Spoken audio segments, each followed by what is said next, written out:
Hi, I'm Robert Borton, CEO of Classical Conversations, the world's largest classical Christian homeschooling community. I'm launching a new podcast, Refining Rhetoric. If you like cross-politics or just listen to hear what crazy stuff they're saying today, you will enjoy Refining Rhetoric. You can find us on your favorite podcast platform. I practice the 15 tools of learning by interviewing great guests, looking at current events, and talking about cryptocurrency. Home. It's where you build your legacy, where traditions are started, seeds are planted, meals are shared, and stories are told. We are Chris and Natalie Carpenter, owners of Story Real Estate, and our team of top agents helps people find homes in Moscow, Idaho, and around the country. Have you thought about a move? Contact us to get connected with a top agent who shares your values and puts your family first. Or reach out to us about our Moscow relocation guide. Wherever you're looking to go, we can help you find home. Call us at Story Real Estate or visit us at storyrealestate.com and start building your legacy. Hey y'all, welcome to Cross Politic on the Fight Laugh Feast Network. Pastor Toby still traveling. Yeah. He'll be traveling. But Jared Longshore's back in the studio because we didn't give him enough words to say. Rod Martin was just talking away. He just hogging the mic the whole time. He did. Yeah, Chuck Knox, I'm the water boy. And we got David Shepard in the studio, former candidate for Senate in California. Former candidate. Thanks for having me. Yeah, thank you for joining us. What happened? They didn't want you? What happened? We'll get there. Hold on. I want to know. First, today's culture shifts like sand, but New St. Andrews College is established on Christ, the immovable rock. The college is a premier institution that forges evangelical leaders who don't fear or hate the world. Not rocket science these days. I mean, such a simple selling point. Guided by God's word, equipped with the genius of classical liberal arts and God-honoring wisdom with a faculty dedicated to academic rigor and to God's kingdom, New St. Andrews College offers an education that frees people. Logic, which is a hard thing to come by these days, and languages are hard work and joyful courage. Old books and godly professors. New St. Andrews College provides time-tested resources. Here comes some coffee. That can equip your students for any vocation. I almost read vacation, but you probably get a lot of vacations if you do well at NSA. I mean, in the future, Okay. Maybe. I don't think that works. To find out more, visit nsa.edu. That coffee came from a student from NSA. So. Well, that's true. So it's good coffee. So here's the deal. Okay. Mayor Adams was in. We're gonna start with Adams. I want to talk with the Hershey. Oh, you want to talk about Hershey? Because I want to get it out the way. This is painful. This is pretty tough. I don't want to. Let me just preface this that I don't think this is James O'Keefe masquerading on the inside here. I don't. Yeah. I don't. But Hershey's, chocolate company out of Pennsylvania. Staple. I didn't know they were in Pennsylvania. Yeah, Staple PA company. They ran an ad in Canada. I haven't seen this ad in the U.S. But this ad is it's on the internet. It might as well be in the U.S. It's on the internet, and it's Women's Month.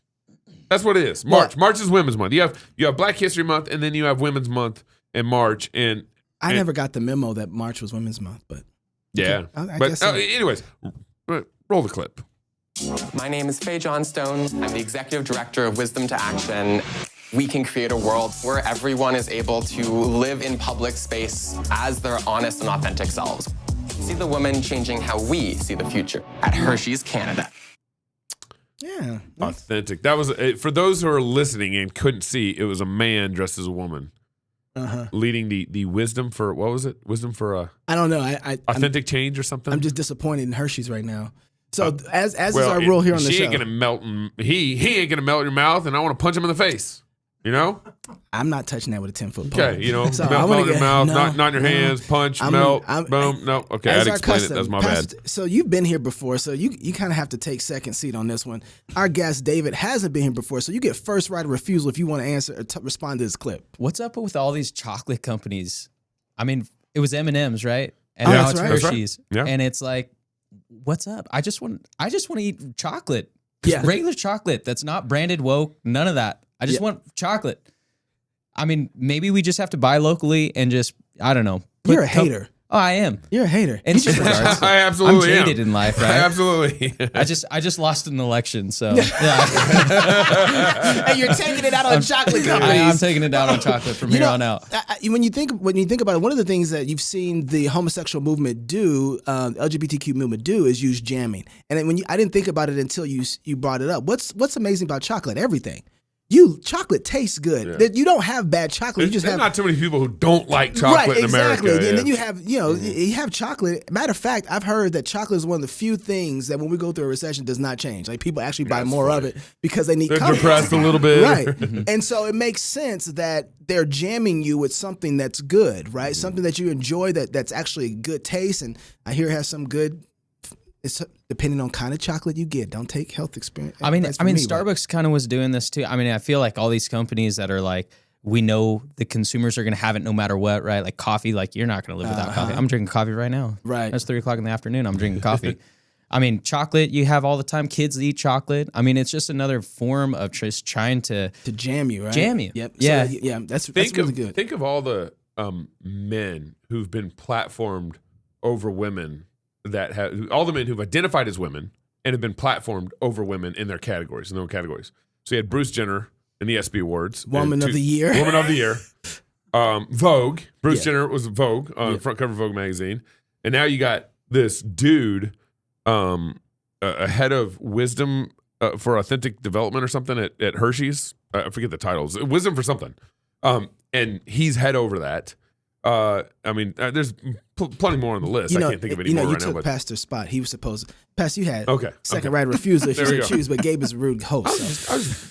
I was magnifying the pictures. That was what I was doing. You guys show some always very disturbing clips going up on this screen. We knew you were coming. You got well, there's multiple it's kind of like an Inception thing. You have like a problem. You have problems within problems within problems. The first thing is, it just popped up on my calendar. This Women's Month. Yeah, March. This was the first time I've noticed it. I don't know if it just happened, if it's been Women's Month, if March has been Women's Month for many years, but it just popped up on my little Google is doing a better calendar. job marketing it. Popped up, and I thought, well, why the poor ladies only get 1 month, and the men get 11 months, and black people too. We only get 1 month too. 1 month. Yeah. We get 10 months. Well, I remember growing up having that problem. I was like, why do black people only get 1 month?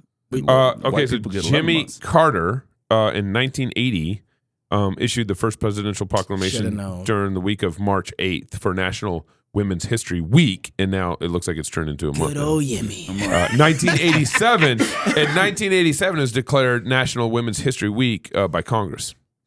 Okay. Well, that's your first problem. I mean, why do we have a Women's Month, and why is there only 1 month? And we don't even get a holiday out of it. Like, at least there should be a holiday, right? I mean, I don't know. I don't know. They have MLK don't for give February. Don't you give them any ideas. And then we'll do Bruce Jenner for March. No, we don't need any women's pride parades or anything like that. No, I'm not saying that. But it's like, hey, we're going to celebrate you, but not really. We're just going to, I don't know, have individuals that are, doing these commercials. And I mean, it really just takes away from the sanctity of what a woman is, right? And like women in and of themselves are the keepers of our home. They're raising our children. I mean, they are to be celebrated and valued. And I mean, when you see a commercial like that on Women's Month, right? Yeah. That's just, I think it's disrespectful.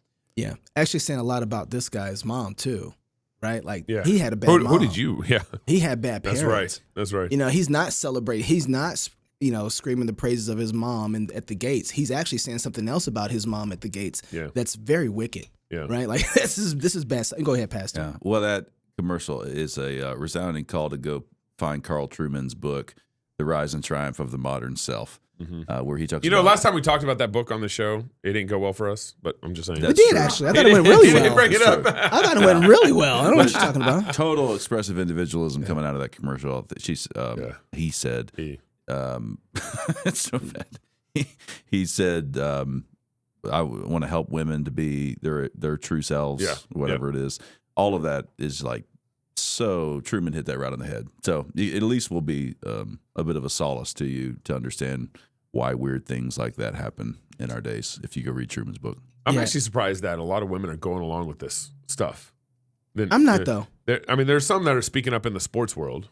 Yeah. But a lot of women are just going along with this. Well, Pretty amazing. There's a bigger conversation that's going on right now. Feminism has come in and it started attacking men. It started attacking hierarchy.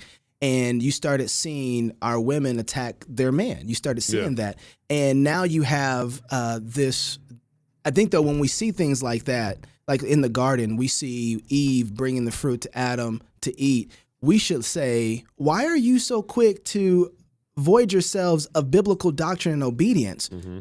We should see that she's under attack. Mm-hmm. One thing is, if this is a zero-sum game, this is the way that their worldview works, the ladies who are playing along with this are in distress, and pretty soon they will be the oppressors, stopping the trans women from being able to get what it is they want. Yeah. So, We'll see. but if the men aren't there to be able to fight and call this out and see that they're under attack themselves, these women are being held hostage. Yeah. And so one of the things that men are going to have to do, if we're going to be bold men, is rebuke the women who's offering us this fruit to say we have to let them in, and then put them aside as we protect them from the serpent that's actually talking in their ears saying this is the way they need to be operating. Yeah. And so when we see this, there's this, I think right now what I'm seeing is a bait that's being taken on two sides. One of them is from man who's like, these women, they're trying to, let's just push them back. They need to get in their place. There is a rebuke that needs to be there, but it needs to be done in a way that's rescuing them and not pushing them further into the arms of the person who's holding them hostage, as well as going ahead and killing the serpent that's in the back that's talking in their ear. The other bait that's being taken that I see is when we have companies like Hershey's that decide to go so woke, what we do is we say, you know what?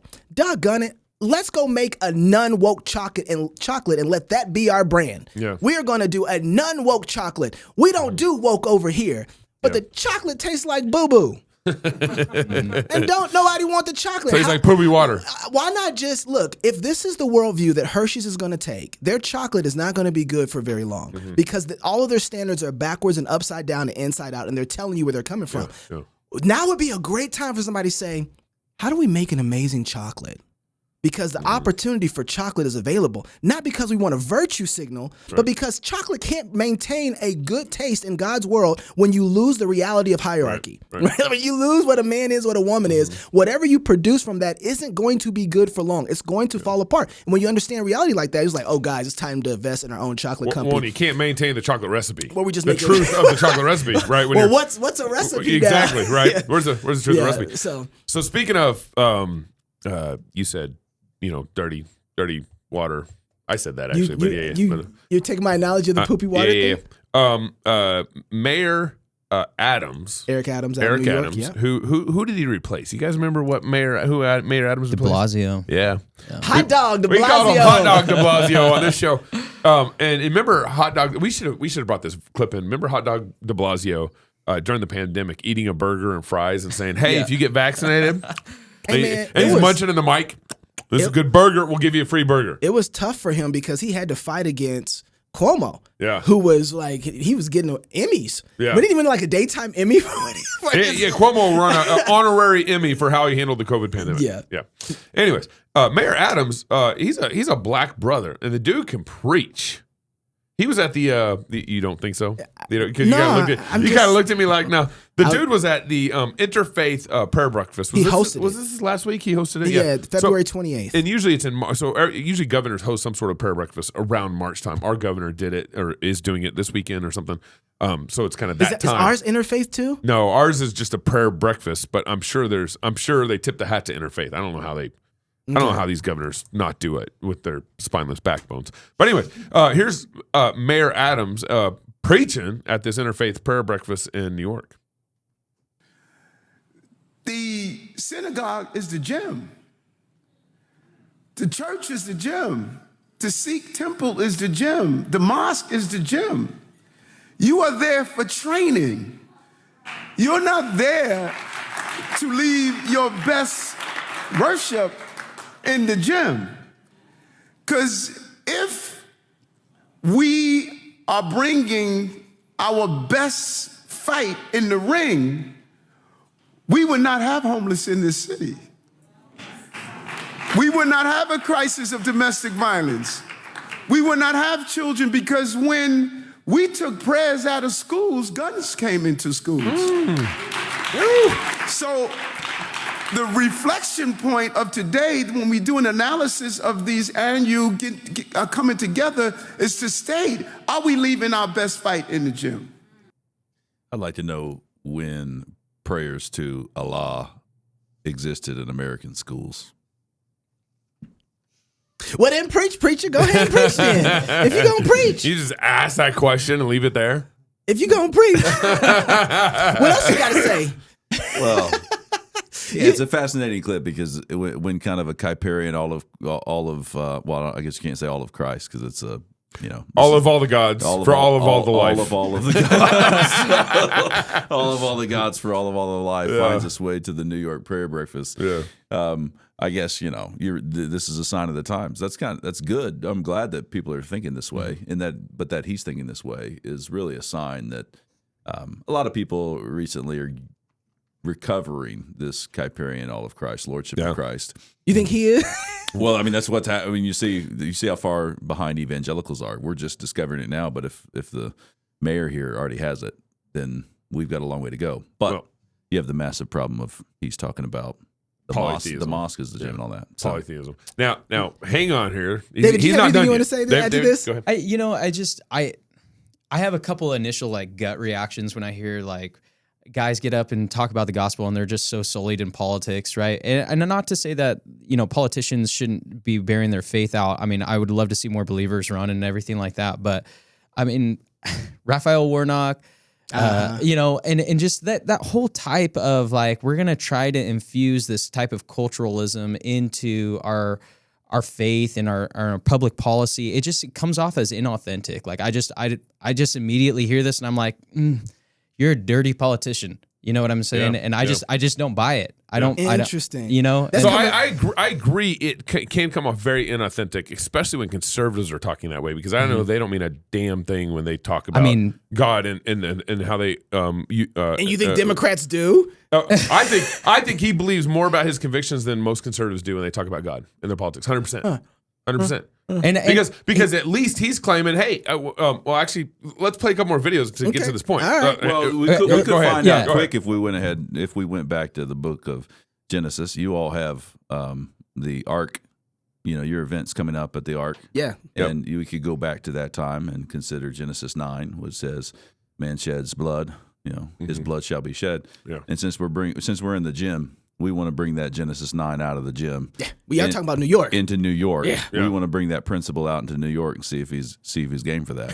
and don't get me wrong, I think that he makes a couple valid points, but just in the core of what he's coming across, I feel like he's trying too hard to infuse faith into public policy. And it's like, okay, well, if you actually think that, what policies are you introducing, right? Yeah. So you think he's a Christian nationalist? Negative. Negative, Ghostwriter. Negative. Wait, let him build on this. Let's play a couple more clips. There's some more comments around this. Go ahead, roll next clip, Neil. We have abandoned the role of what it is to be a parent. And we have to be honest about it. Our children are getting up in the morning, on their way to school. They're stopping at the local bodega, and they get in gummy bears that's laced with cannabis, and they sit in the classroom and we're asking, why can't our children read and write? Why don't they behave? We are destroying our next generation. Destroying them. And we say over and over again, we need to build a world that's better for our children. No, we need to build children that's better for our world. He's not being authentic there? No, he is, but how do those gummies get on the street? That's a public policy issue, right? So if practice what you preach. That's all I'm saying. Just practice what you preach and don't get up there and try to pretend like you care about all these moral issues when your public policies aren't conveying the same message, right? And I think that's the issue. It's that's a fair point. I see it as inauthentic because I think the public policy, is he still voting for Biden? That border's open, right? And I'm sure he is. All the fentanyl coming in there. All of the drugs coming across. And how does New York have such the homeless problem that it does? Probably the same reason California does, because you know what I'm saying? There's some laws put in place that's allowing individuals to live on the streets. And I just think that what he's trying to convey right now is we have issues, we should address them, which is true. Absolutely. Then why do your policies not continue to, why are you supporting policies that are not going to change for the better of your community for these moral issues? This is interesting. I don't disagree with you, but I think that because for so long, a lot of conservatives have been saying the family is the issue. We can get the family right. We can get the parenting right. We can get a lot of these core issues that come from the home in place. Then we will have a better community and society, right? We haven't found a whole lot of Democrats portraying that message and saying that message. Or even talking like this. Or even talking like this. I mean, he mentioned cannabis. Right. Which, by the way, is something that a lot of liberals like, man, just let it go. Just let it go. Yeah. I'm not going to talk about my position on that because I kind of feel with them too, but I think there's a time frame in it.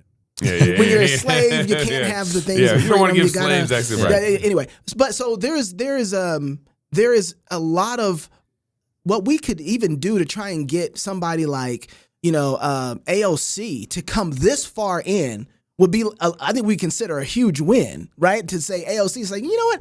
Maybe you're right. Maybe families really are the problem, and if we can get the families right, then whatever is out there in the policies, we start to fix it there. Don't get me wrong. I think it's refreshing to hear a Democrat talk about the importance of the nuclear family. It's taking care of our kids, raising the next generation, how we need to be doing better from a moral perspective. I love it. But don't tell me this guy's policies are not the complete antithetical of what he's trying to portray. You know, I mean, it's. And I'm not so sure he was talking about the nuclear family.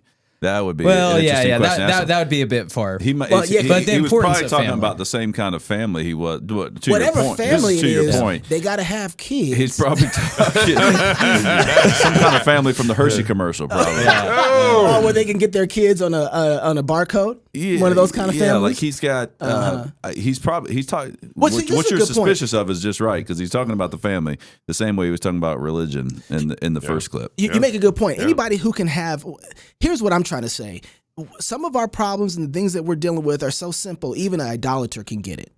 Right? Like that's where he's at. He's an idolater. There's no doubt about that. But I think you're right, Pastor. If you start saying, so when you say family, would you define what you mean by family? Are we talking about a man and a woman who will come together in holy matrimony, make covenant to each other, and then have children? That's what you mean by family? Because I'm betting you're probably right. He doesn't mean that. But if you think this is bad, you're going to really love the next clip. Well, yeah. Here he gets into the homelessness issue. Go ahead. Don't tell me about no separation of church and state. State is the body. Church is the heart. You take the heart out of the body dies. I can't separate my belief because I'm an elected official. When I walk with God. When I talk with God. When I put policies in place, I put them in with a God-like approach to them. That's who I am. And I was that when I was that third grader, and I'm going to be that when I leave government. I am still a child of God and will always be a child of God. And I want to apologize about being a child of God. It is not going to happen. Glory! Come on now. I mean, notice he didn't say there's no separation between mosque and state. He said church. I'm not. Yeah, he did say. Come on, I'm not mad at him right now. You want to give that man an offering, don't you? I just have before the offering, I have some questions. Yeah. Before the altar call. Don't allow the question to ask just yet. Who am I asking my heart? Just yet. Okay, I want to know which God we're talking about. We're talking about that mosque God you were talking about earlier. But he did say separation of church and state, which is just so fascinating. It shows the American context. Like you can't get away. He slipped. He slipped is what he did. He slipped when he said church and state. He had it all together when he was talking about the mosque. But then he got here and he actually spoke. I don't think he slipped. He spoke what's true. Yeah. I mean, he just spoke what is the cultural air that we breathe. Yeah. We all know that we're founded as a Christian nation. We all know that there are not a bunch of mosques all over our land. It wasn't mosque prayer from mosque and right. Muslim prayers in schools. So you try to toe that little pluralistic line up front, but then when he got to preaching, he slipped up and referred to the bride of Christ. Well, let's push through this last clip here. You're not going to be able to receive the purifications of God's blessing if you keep your sponge saturated. Some of our souls are so saturated with despair and harm and pain. Today I'm saying to you, wring it out. Bring it out. Oh, he's going Big Eva now. He's going Big You Eva. can't receive what these pulled out a prop. imams, what these pastors, what these rabbis, what they're giving you if you're so saturated with so much despair. Ring it out. Take a moment to start your day breathing. Start your day meditating. Start your day with self-affirmation. No. Leave signs on your mirrors and on your windows of how beautiful you are and how God is not finished with you yet and how you're going to overcome. That's how you start the process of wringing out all of that negativity that you receive throughout the day. Before you go to sleep, ring it out.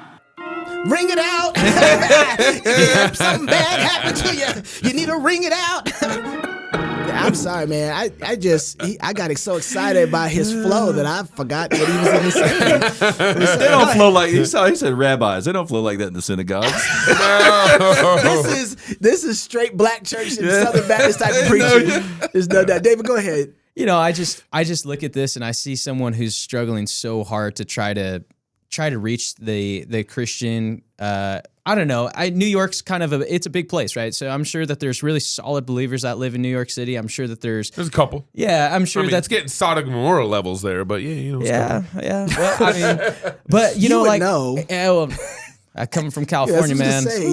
But you know, like I just see that he's just trying, and that inauthentic aspect's just coming back, and it's like saying inauthentic. I don't know how you get more authentic. He was on key with I know. the organ. I think it was. I think it was arguing. What he's saying is not the reality. You know? Yeah, like the sponge just really threw it off. What kind of for me. church you go to? What? Not his church. Not his church. You must go like this is like preaching where you like pull out a prop for me, and I'm putting money on the stairs, man. You got to go to evangelical seminary to have those skills to pull out an illustration. He propped it. Can I say? But you know, I'm encouraged somewhat by this because if he's going to say all these things and we hold him to it, I think we have something to really. But that's the thing, David's arguing. He's not. His talking is not walking. You have the inauthentic thing, but you're onto something. Like this is not just. I don't think we've always had politicians that have been smiling for the cameras on the religious front. Yeah. But you actually Russell Moore. You actually like don't have to do that anymore. Right. So the fact that he's kind of doing it, I think might be something deeper. There's like a sign of the times. Like this, religion is inevitable. Religion is inevitable. And it's kind of like this could be a little bubble. I'm not saying he's not being authentic. Or it's just that we live in like La La Land these days, where we turn on the TV and we see that Hershey's commercial, and we're like, "My gosh, what's happening?"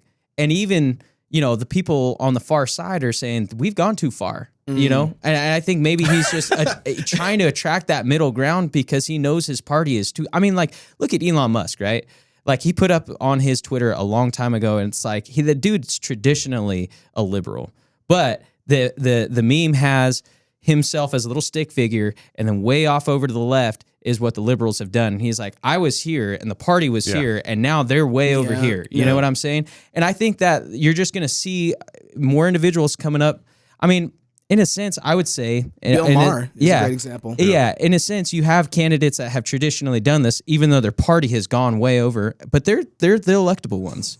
I mean, and we can get into my race a little bit later, but I'll tell you a little bit about like having to hit that independent group, right? And I don't know. I just think that these politicians are going to find a way to become all things to all men. Right. Yeah. And let's talk about that, but let's do it in a second. Pastor, you have the honorary responsibility of reading this ad. Right in front of you. Yeah, that's right. You're the guest. You got to do better than James White now. Marcus failed. Marcus is horrible. Marcus was so bad. I got bored. Yeah, but I didn't buy anything that day. So low. I mean, I don't think it'll be a problem. Dr. White, you heard that? Challenge. All right, it's on you, Doc. Rowdy Christian merch plug. You didn't need to. You didn't need to read that. Yeah, you didn't need to read that. Yeah, just read that first line there. If you're a fan of Cross Politic or the Fight Laugh Feast Network, then surely we have a merch store, right? Yeah. Rowdy Christian Merch is your one-stop shop for everything cross-politic merchandise. Right. We've got T-shirts, hoodies, hats, but we've also got specialty items like backpacks, mugs, coffee, even AirPod cases, exclamation point. Visit Rowdy Christian Merch at rowdychristian.com and buy that next gift or a little something for yourself. Again, that's rowdychristian.com. And don't forget, it's Women's Month. Maybe we can get Eric Adams to read the ad next time. Yeah. He had way more energy and made me way more excited. The next gift. Yeah. A little something for yourself. Okay, I gotta turn you off because that was enough from you. All right, we're gonna talk to David Shepard backstage about his campaign. You don't want to miss it. So if you're single, get married. If you're married, have you some kids. And if you have kids, go baptize them. Until tomorrow, love God with all your heart, soul, mind, and strength. Love your neighbor as yourself. Go fight, laugh, and feast. This is Cross Politic. You baby baptizer, head wetter? Yeah, you do any of that stuff? Just wondering. We study God's Word at music camp, and God commands us to sing to let His Word dwell in us richly in psalms, hymns, and spiritual songs. We're to worship Him musically. We're to proclaim His Word musically. And so we want to train up our students, our children, to be able to sing skillfully with music, to understand what they're doing. The Bible says sing with understanding. But it's all couched in studying God's Word, growing up as Christian worshipers. The default in our culture today is to be a music consumer. We are conditioned by the age we live in and the technology we have to be people who listen to music, and it's an important part of our life. But we have lost something that our forefathers knew, which was being active participants in music. It used to be if you wanted music, you had to make the music. And now we just press a button. But these students are learning through the course of their time at music camp not to be music consumers, but to be active participants in making music. So not only to learn how to sing well, how to understand music as it's written on a page and how it comes together in a group environment, but to be able to take those experiences and have them be the seeds that are planted for their involvement their whole life in the musical life of the church. We want these students to be the next wave of worshipers in the church who know how to sing to God.